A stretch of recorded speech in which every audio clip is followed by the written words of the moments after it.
All right. Well, good morning, ladies and gentlemen, and welcome to the last in our Your Preparedness journey series of webinars. Today, we're going to be talking about training, drills and exercises, and continuous improvement.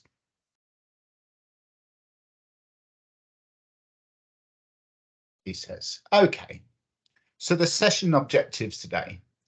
We're going to look at the importance of training, of drills and exercises, and this continued improvement methodology that we use to make sure that we maintain, or at the very least maintain, but hopefully improve our ability to respond to emergency incidents. We're going to look at the various training methodologies that are available, look at some of the ways that we can deliver training and how we can make it more effective. So we're going to look at 5 points. We're going to look at what we mean when we talk about having a tailored continuous development program and why it's important at individual, team or organizational level. You hear this term, this tailored continuous development or lifetime learning terminology bandied around quite a lot. So we're going to look, what do we mean when we talk about that? We're going to look at some of the common training methods that we use for maintaining the experience and the knowledge of response personnel and management team effectiveness. We're going to briefly touch upon how we go about developing our all spill response drills and exercises, especially as we now come to the end of 2023 and start preparing for 2024. What can we do next year? We're going to look at other ways that we can work towards maintaining our response readiness.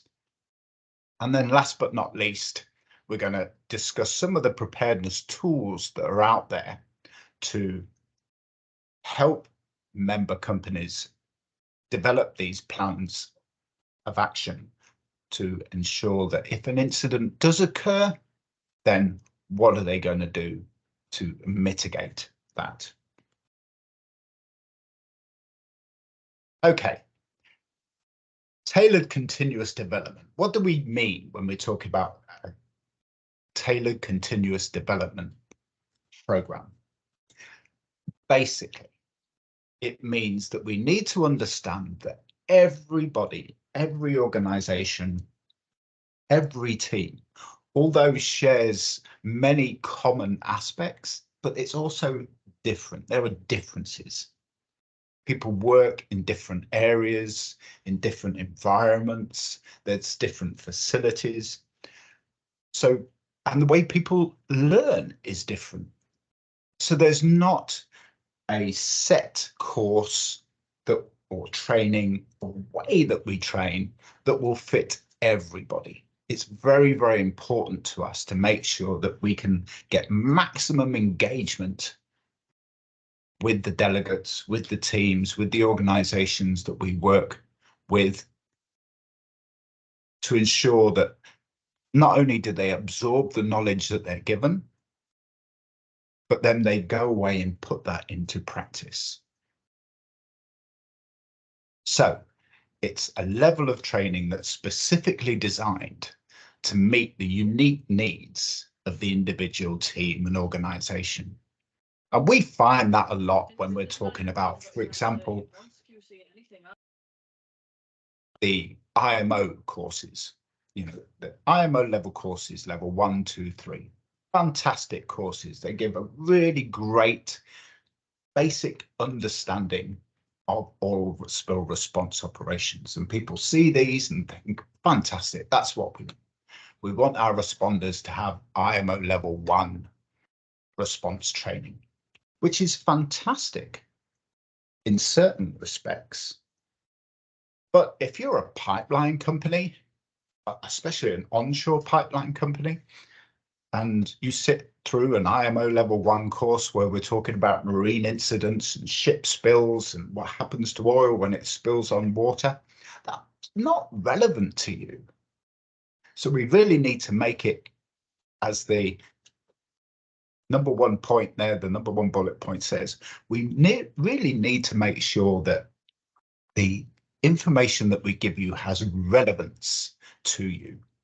Is it something that you see in your everyday operations? Is it a risk that you are aware of? Hey, if we do have an incident here, for example, and it impacts this river, where's it going to go? What's going to happen? You know, I do a lot of work in South America, and in South America, as in other parts of the world, those rivers are pretty fast flowing. And with the best will in the world, with a lot of the teams that I work with, they're not going to be able to start arriving at the location, getting equipment, and getting to the response site, you know, in under an hour. An hour is pretty good timing. But if you've got a river that's flowing at 4 knots and you've spilled oil at point A, then in an hour's time, it's already 4 miles away and has coated the riverbank between here and there. So your response methods are going to change. You know, it's all about the monitoring. It's a lot of pre-incident work where we're looking at things like, where can we find natural collection points? You know, how can we deal with or talk with the people that live and work along the river so they can inform us, hey, you know, we can see it here, we can smell this, this is what we observe, so we can use our resources as effectively as possible. So that relevance, making sure that the skills and knowledge that we teach people is actually useful to them, because that increases the chance of them using it, whether it be for a drill, whether it be for an exercise, or heaven forbid, whether it be for an actual response itself. Another thing that we focus on during the training is this whole topic of integration. We understand with the best will in the world, if there is an incident that moves above a tier 1 level, then they're going to have to call upon additional resources to support that response. And those additional resources, it's all very well that you work in your little team every day, but then who else within the organization can you call upon? You know, how can you liaise with the contracting people, for example, to get different support contractors in and assist you? You know, where do I go for a vacuum truck, for example? Where do I go for a surveillance asset, an aircraft or a helicopter to come in and do overflights for us? So it's getting that additional knowledge and then getting people to go out and seek that information for themselves. So when you do ask them, hey, you know, if there was an incident, how would you cover this 4 miles of waterway that could be impacted? You know, what additional resources have you got available to you? And it gets them thinking on an everyday level. So they could be doing a totally different task and then think, you know what, actually, this vessel would be great for oil spill response. It's got, you know, these capabilities, it moves at this speed. So we want to integrate that emergency response, or thinking about emergency response and emergency preparedness, into their daily activities. Then there's also customization. Not everybody in an organization will do the same thing during a response. We've got the practical response personnel, we've got the incident management personnel, but even within those two broad teams, we have people like storemen, we have people like truck drivers, we have people that go and do the initial assessment, we've got the safety man that goes out and makes sure that even before any operations site work starts, they've done air monitoring, that they've done their basic site risk assessment, that they've covered the PPE that people will need. Oh, no worries, Stephen. Thank you for the note.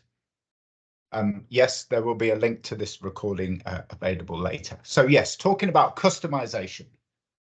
Understand that even though we might have a class of 36 people, for example, and everybody in that class is classed as a responder, understand that within that class, there are on-scene commanders, there are team leaders, there are safety people. So when we do those practical drills, we make sure that we've divided these 36 people up into the teams, and your on-scene commander is doing that your safety person is doing that. And walking through with the team. So this is what this person is doing. This is what the stores person's doing. This is what your driver is doing. Because it's important that everybody gets an equal share, as it were, of the attention from the trainer that we can bring to their awareness. Hey, this is what we've seen in other locations. This is what works well. And then last but not least is this feedback and adaptation. Despite what I tell everybody, I do not know everything. And this continuous feedback loop is very, very important. You know, for a lot of the plans and the work that I do, I'm sat in a small office in Houston, Texas. And I'm telling people how I think they should respond in Chile. But what I don't know is what it's actually physically like on that ground at any time of year. And it's that feedback loop where they say, okay, you know, you've told us that we need to, you know, mobilize these resources from here to here. Okay, well, you know, we need to get a truck for this. That will take X amount of hours. The road's like this. So it's that adaptation where people can come back to you, give you more information, and you can further refine that knowledge. And what really helps when we're talking about training is not me standing up the front, loving the sound of my own voice and being loud and annoying, but it's making sure that delegates are engaged. And I love it when people pick holes in my strategy, because it means they're thinking about it. It means that they are going, well, you know what, I understand, but in real life, this would happen. And then we get to work through a solution together. So, continuous tailored development. Understanding that there's not a blanket course that people sit through and try and stay awake for a whole week while we tell them about, you know, the wonders of all spill response. It's understanding that everybody learns in a different way, understanding that many people have different roles and responsibilities in the event of an incident, and then tailoring our training or conversation to meet that. It's a lot of work. It really is. For a trainer, it's a lot of work doing that. But the benefit is so great. You know, you don't want people to walk away from the training, the 5 days of training, and then never touch it again until the next year or 3 years down the line when they're up for recertification. We want people to think about it on a frequent basis, so it's fresh in their mind. Okay, so the benefits of this style of training.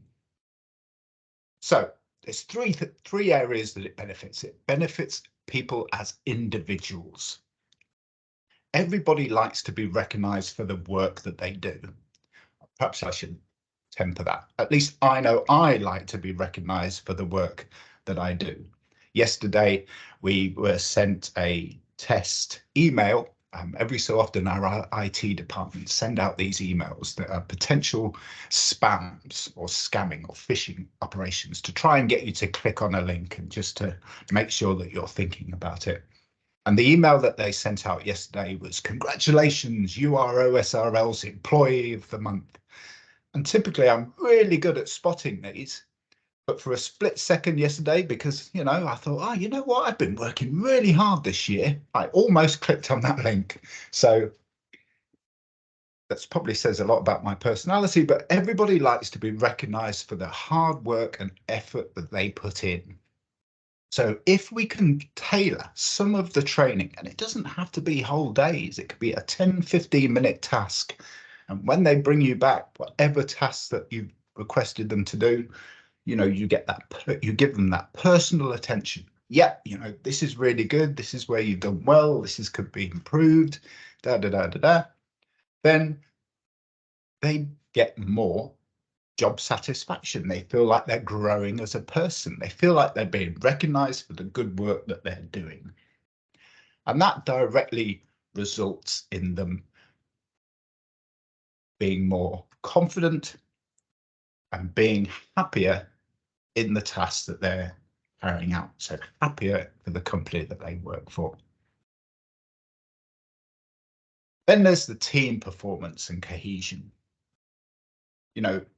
I grew up in the 70s and 80s where team building was not a dirty word, but it tended to just involve, either going to the pub on a Friday afternoon, or maybe if you worked for a very, very progressive company, it was an afternoon of paintball where you got to shoot all your other employees and take your frustrations out on them.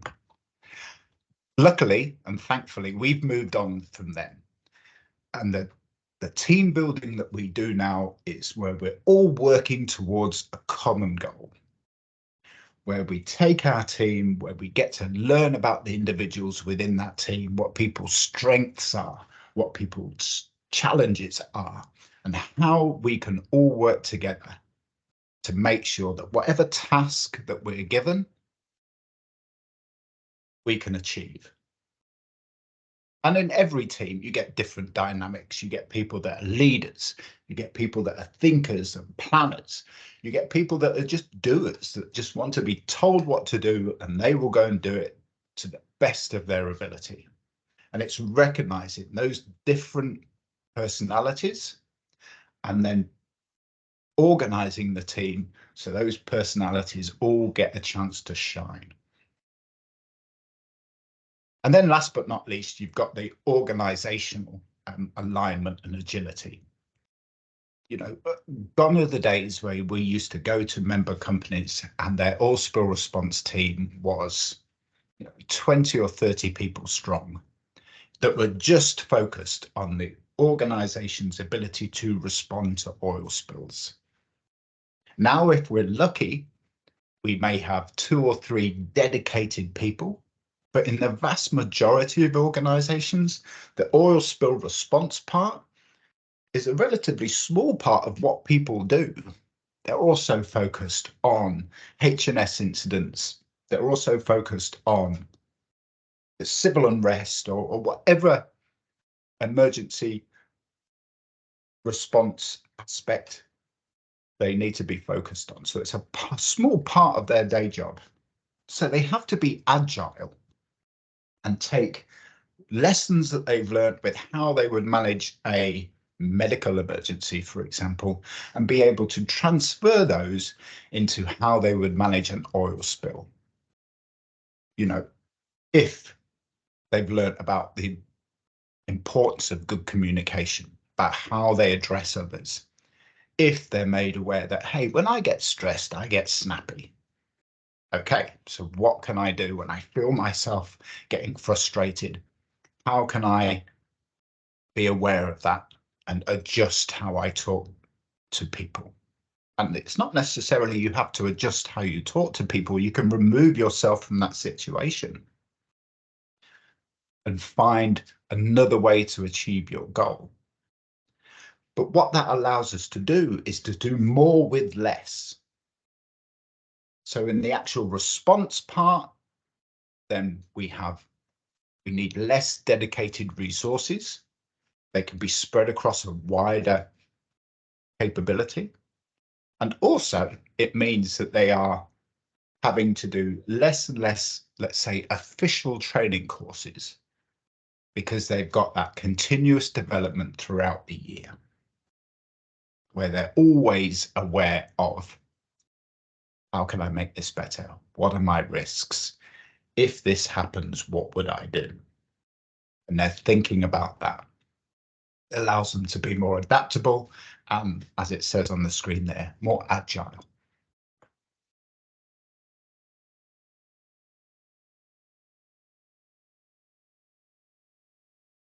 Okay, so now we're going to talk about some common training methods that we see out there. Now, obviously, the good old traditional in-person training courses, it's been around since the year dot, and it's probably not going anywhere soon.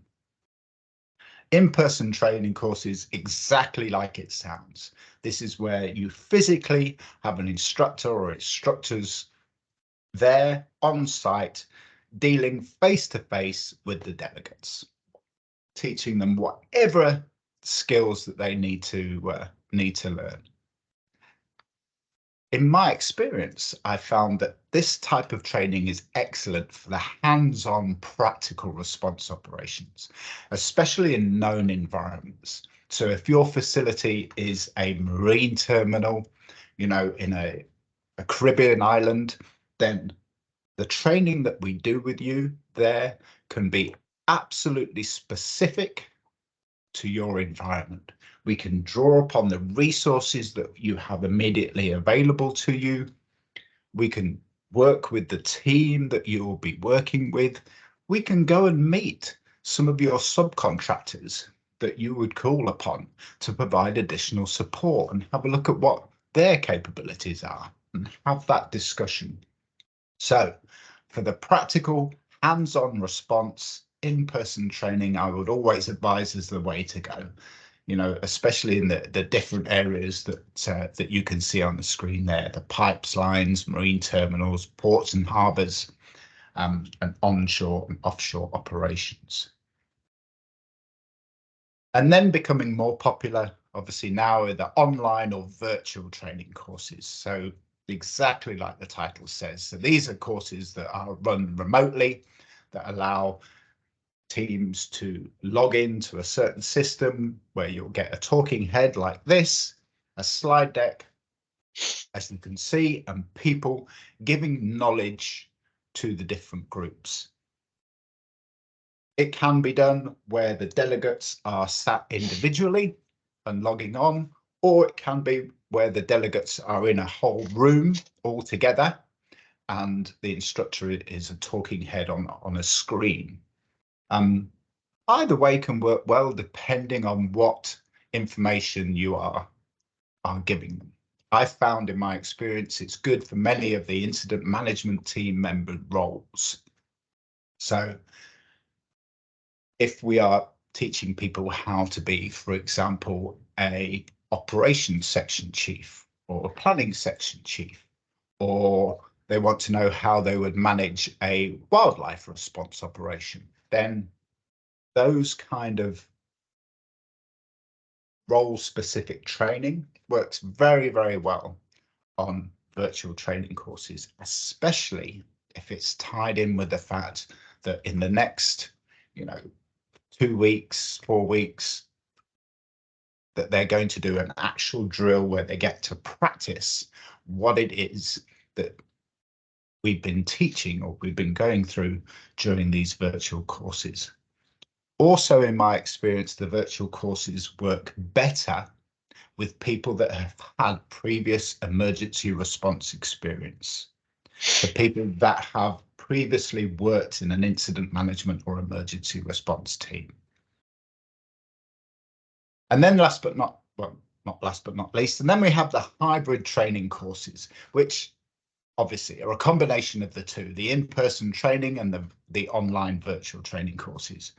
Now, these are fantastic if you're doing a long-term training module. So let's say for 2024, you want your team to do 3 different things. You want them to have a understanding of how they would respond in a inland environment. where their pipeline runs through. Okay, so we could start that, the theoretical part of the training, virtually.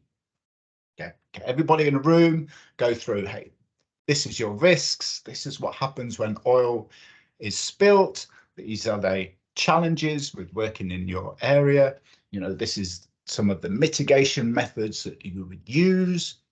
This is how you need to, or this is how you should set up your response organization, you know, looking at the plans, so all the theoretical work. And then 2 or 3 months later, we could then go and then do a drill with the different groups. This is how you would physically deploy the response equipment. This is how you would physically go to your emergency operations center and set up your incident management team.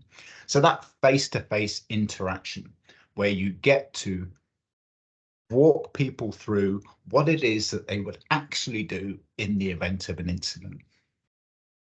And then, based upon the feedback you get from that training, you might run another virtual training session to reinforce the lessons and cover any lessons learned from the practical training session in Q3, and then finishing it off in Q4 with a major drill where you get to test not just your emergency response capability, but also your incident management team. So you can spread these hybrid training courses throughout the year. So rather than having, you know, people in country for 4 weeks spread throughout the year, you can divide it up. So you have people virtually, trainers virtually delivering the information, and then in person, walking people through the actual practical operations and activities that they would need to do to respond to the response. And tied on with that is obviously the on-the-job training, which are your drills and your exercises. Drills and exercises are absolutely key for people to understand what it actually is that they have to do in the event of an incident. And if what they think is going to happen actually is achievable and will happen the way they think it will. So it allows people to practice and to test their assumptions in a real world environment. Are we able to deploy boom in this location? Are we able to develop a response strategy that we can get approval for from the regulators in a decent time frame? You know, it allows us to identify what the bottlenecks are, what the challenges are, what the good things are, what worked well, and how can we expand upon that. So drills and exercises, absolutely key. It's something that you can get a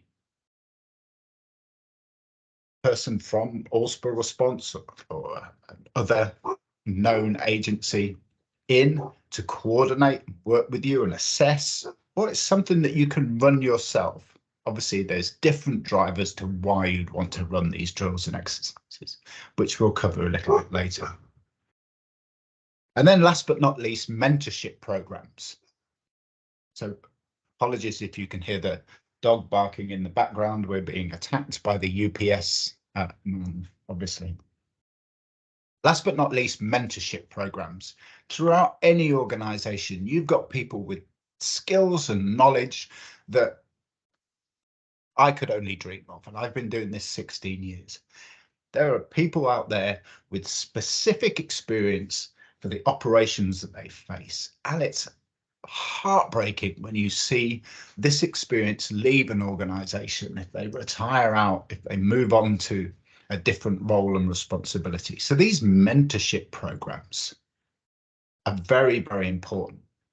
And they could be set up officially, you know, where somebody is dedicated to a mentor to learn their skills, or during the training, during the drills and exercises, You make sure that an incident commander, if you've got a vastly experienced incident commander, make sure they have a deputy incident commander that can see what they do, can learn from them. The same thing when it comes to really any role within that incident management team. Make sure you have a deputy, somebody to learn from them. And again, when we go through to the emergency response teams as well, that's just as important. A few weeks ago, I was in Suriname with Statsoli, delivering some emergency response team training. And we had a really useful discussion when we were stood on the side of the river with a couple of people that knew that river well. They knew how the water flowed through that river. They knew the times of years that you would get lots of vegetation floating down. They knew the times of years that, you know, the local fishermen were very, very active, or the local people came in to swim in the river. And all that information that they had within themselves, you could tell the rest of the team, so they're aware that, hey, you know, it's November now, we know to be aware of this happening. So we want to make sure that we share that information, the information and the knowledge that's already in our group, with others as much as possible.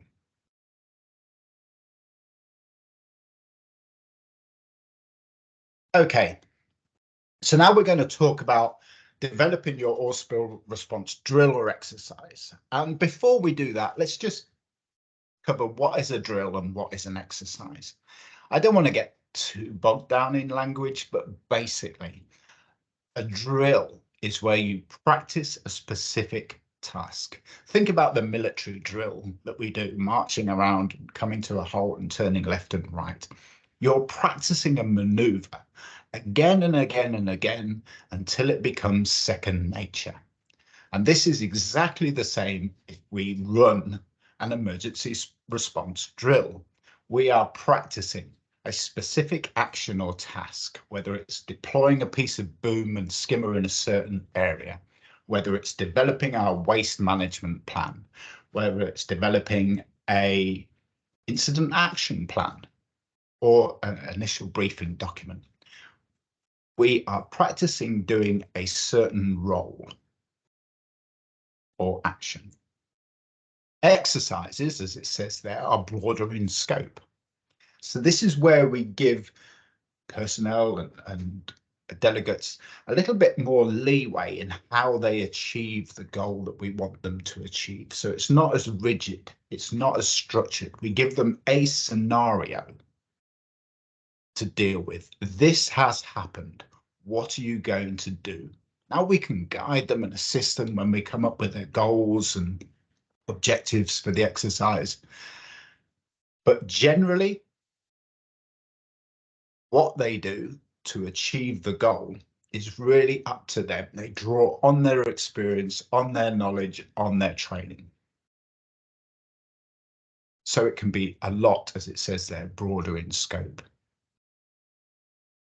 But if you are considering running a drill or exercise for the next year, there are 5 things that you need to ask yourself. Or in my experience, there are 5 things that you need to ask yourself. I'm sure there are more, and if there are more, please write down in the comments the things that I've missed. But the first thing is why? Why are you running the drill? What is it that, what's the purpose behind running the drill? Is it a regulatory requirement? Do you want to increase the knowledge within your organization? Have you had an update to a plan that you want to test? You know, have you had a change of contractor or a change of the operation that you are carrying out that you want to make sure that you are still able to respond effectively for? So that's the first one, the reason, the purpose behind running this drill or exercise. Next is the what. What are your goals and objectives for running the drill or exercise? What is it that you want to achieve? And this is very important for us. Because without clear goals and objectives for running the drill and exercise, we can get lost and go down rabbit holes pretty quickly. And then people don't get a benefit from attending these. We want to make sure that everybody is engaged and focused on the task that needs to be done. And talking about keeping people focused and engaged, who do you want to be involved in the exercise? Is it specifically the emergency response team, where we're doing a practical response? Is it the incident management team, where we're talking more strategy and engagement? Is it a joint exercise where we're practicing the engagement between the two teams? Do we want to test our contractors? Do we want to see how our engagement with the regulators or government officials is? And this is absolutely important, especially when there's been a change in government or in how the regulatory body is set up. We've started early discussions at the moment with member companies in Argentina. For those of you that are aware, Argentina's just gone through an election cycle, and they have a change in government, and it looks like there's going to be quite big changes to how the government is structured. And our members down there are keen to understand, what does that mean for us? So in a few months' time, once we've made sure that our goals and objectives are very, very well defined and who we want involved, we're going to run a drill later next year and engage with the new government officials, with the new regulatory bodies, and make sure that, you know, what we think is going to happen actually happens. And that ties into the how are we going to measure the success. And measuring success is quite slippery. It's quite difficult to nail down sometimes. You could have a drill where everything runs perfectly, where you meet all your goals, you meet all your objectives, not objections, sorry, where everything that you expect to happen happens, things arrive on time, where approvals are granted within, you know, a few hours, and everything runs smoothly. And you finish the drill or the exercise with this great sense of relief and great sense of achievement. And then you could run a drill or an exercise where everything goes wrong. People aren't available. You know, COVID-2 happens. You call the notification body that you're wanting to get a approval to use dispersants from, and it's a holiday weekend and they're not going to be back in till Tuesday. But those type of exercises, even though your measures of success have not been met, can be absolute great learning opportunities, because they throw up a lot of what if questions. So what if this happens in real life? What are we going to do? So that measurement of success, again, is very, very specific to the reason why we're holding these drills. Are we testing our plan? Are we seeing how well we engage with our contractors or governments? And it could be that our measures of success are we identifying the gaps and the problems? And then last but not least, the when and the where. So the time and the location for the drill and exercise, and then deciding, do we want to make it a known or a no notice event? Do we want to give people a warning that this is going to happen? Or do we want to see how they would react to a no notice event? What I've found works well is a kind of hybrid between the two, where people know that on Tuesday next week there's going to be a drill, but they don't know what that scenario is going to be. And because I have a crawl streak, I always like to develop a scenario that isn't particularly common and that can be challenging. I've even gone so far to turn the internet off in one incident management team. So you throw different challenges at people depending on how they're managing the response. But that time, location, and your expectations, known or of no notice event, is obviously driven to the why are you holding this drill? What is it that you want to achieve? Okay.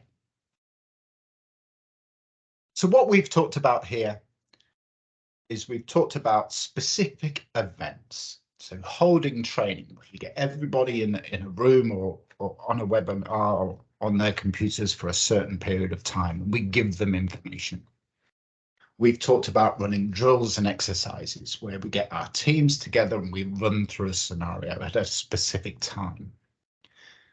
But how do we spread that into a continuous learning opportunity? How do we tailor that for the different people? And one of the things that I found works very well is at the end of the training, at the end of the drill or the exercises, we leave people with the urge to discover more, whether it be where I go for additional information, whether it's, hey, if I want to improve this in this organization or be promoted within this organization and become a shift supervisor or team leader or a manager, then what is it that I need to know? So tying the knowledge that we're giving them into, at a personal level, their improvement within the organization. Also, we want them to leave the training, the drill, in a questioning mindset where they think like the questions or the examples of questions that I've got on the screen there.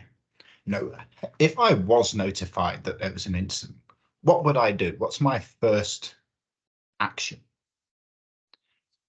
And it's all very well, you know, if you're sat in your office and it's 10 a.m. on a Tuesday morning, you know, okay, perfect, I will go and do this, that, and the other.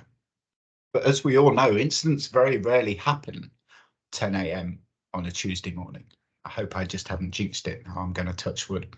Typically, they happen over Christmas. For the first 7 years of my time at All Spill Response, I didn't spend a Christmas at home with my family, and it's not because I'm vastly unpopular. It's because that's when incidents happen. If you think about it, facilities, you're running possibly on a skeleton crew. In the northern hemisphere anyway, it's cold and wet and miserable outside. And people tend not to stick to their operational policies as strictly as they should. So you're supposed to do a walk around at, you know, every 6 hours at 10 p.m. you're due for a walk around. You open the door to your office and it's, you know, snowing and blowing a gale, or even worse, raining and blowing a gale and it's freezing. The chance that they would then re-shut the door and turn up the volume on the television and watch It's a Wonderful Life again is quite high. And in that way, things get missed and don't get discovered to the next day or even a few days later. So opportunities or incidents happen when they have the opportunity to happen. So discussing with people, hey, if this happens and you are here, how long is it going to take you to get into the office? What information do you need to be ready to go with? How can you start supporting, you know, before you get to a specific location? Ties into the second question, what's your role? As we've seen, as we've talked about, for many organizations now, people have multiple roles, especially in the early stages, that they would be asked to cover. You know, the operations section chief could also be the planning section chief for those first operational activities. What is it that you've got to be thinking about? And we run through these questions. This is a great thing to ask, for people to ask others, but also for people to ask themselves. So that keeping that communication up, that sharing of knowledge is absolutely vital. So these are some of the just examples of IMT exercises and emergency response team training that we carry out. Now, the reason why I showed these slides or these pictures are for a number of things. The way all spill response goes about running drills and exercises is we try and foster a sense of teamwork when it comes to the activity that we're undertaking. So this was with the SOL group in St Martin. We had the incident management team and the emergency response team and contractors all working together, as you can see on the top left there. We started off with the emergency response team looking at how they would physically respond to an incident. In this case, it was a spill in a marina, where we run through what they would do, what their contractors would do, how they would engage. And I was fortunate enough to be able to watch them, observe them, give guidance and pointers where appropriate on how they could improve or the things that they were doing very well. And then in the afternoon, we were able to go back into the office environment and together work as an incident management team, looking at what they did this morning, what the incident was, who else they would need to engage with, you know, who they would need to talk with. So this was a whole day of training for that SOL team. Actually, it was 3 days, but this was the last day. And we were able to ask them questions and get them thinking about, okay, if this did happen, this is what we did well, this is where we need to improve, these are things that we did, and really foster that sense of teamwork and working together. So as we work through our preparedness journey and during the 4 webinars that we presented, we've talked about lots of different aspects that go into making sure that we're prepared, and there's a lot of information. But the good thing about it is you're not alone in this journey. You know, all spill response are always here to help and support as much as we can. I've always thought of us as at our core, we're a self-defeating organization. You know, we were established to respond to oil spills. But one of our main goals is to ensure that oil spills don't happen. So it's kind of a dichotomy for us here. But we have tools and knowledge and programs in place that we can assist you as you move forward. There's things that you can do yourself. For example, on the left-hand side there, the self-assessment tools that allow you to get a snapshot of where you are now. And then when you know where you are now, you are able to run a drill or an exercise to make sure that, hey, what we think is going to happen is going to happen. It might be that you're in a better place than you thought you were. Or it might be that there are more gaps than you originally thought, and you need to do something to close those gaps. And as part of closing those gaps, we can do in-person training, either one of our regular published courses, or more importantly, or not more importantly, but more usefully, in my opinion, there are client-tailored courses. So specific to your site, specific to your operations, specific to your needs. Then once we've done that, we can do the capability reviews, make sure that your risks are covered by your response capability. And then last but not least, make sure that all that information is accurately recorded. So no matter what the changes in your organization is in the future, you have a procedure, a policy, a plan to deal with. If there is an incident, this is what we're going to do. So these are the tools that are available from Allspa Response. You can go down and look at our website, download them from our website. You can give us a call, either our duty managers or the preparedness advisors like myself, and we will happily talk about these services to you. But one of the ones that I would like to really promote is this Ready Check, especially as we're closing out the year. You know, this is a simple 4-page document that you can download from our website. It looks at 4 different areas. It looks at the management, organization and training, looks at planning, looks at notification and mobilization, and looks at response. So it allows you to assess these 4 main areas as you close out the year.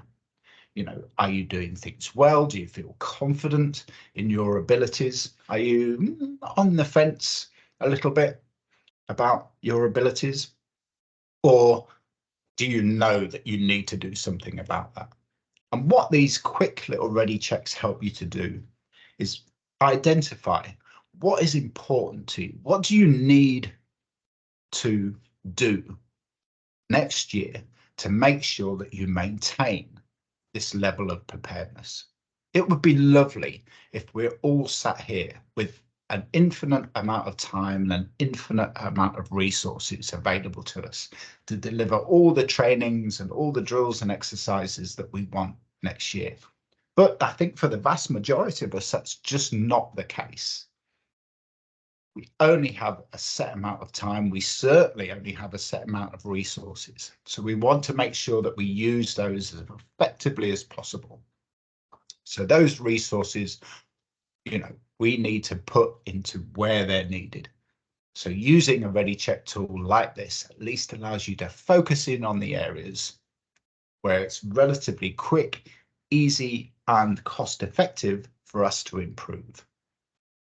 And if it's not, or we don't think it is, then that's when we have a discussion with the OSRL duty managers to say, hey, what have other people done in this situation?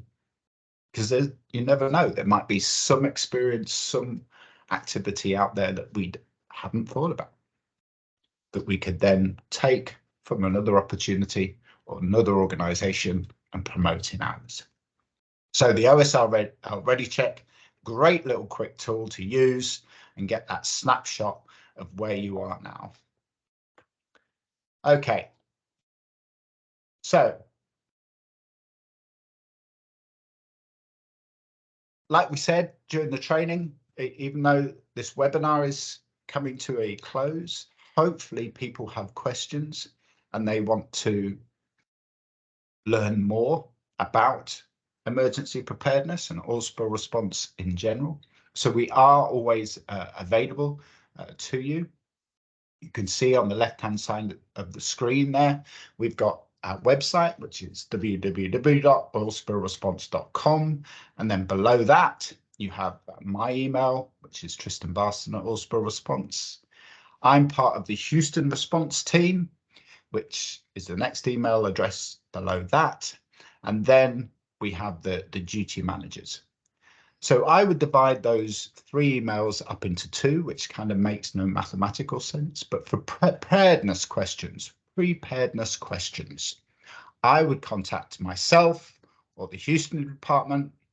And then for operational response questions, I would contact the duty managers. Although at the end of the day, you call any of us and we will get you the resources that you need to answer the questions that you have. Okay, so thank you very much for your time and attention this morning. We are right on 9 o'clock at Houston time right now. Does anybody have any quick questions maybe that that you need answering? Or if not, please feel free to to drop me an email afterwards if you need a little bit of time to put your thoughts together.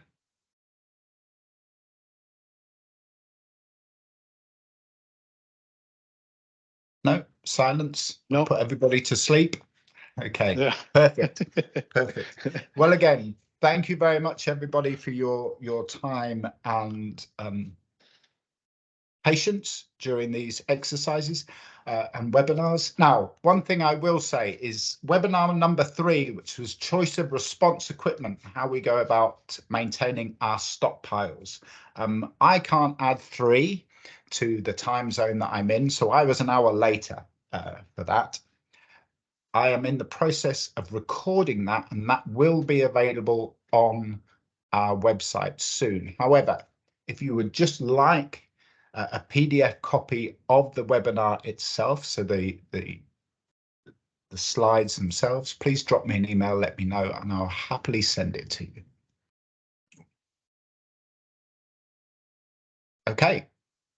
Well, thank you very much. I appreciate everybody's time. Have a wonderful day.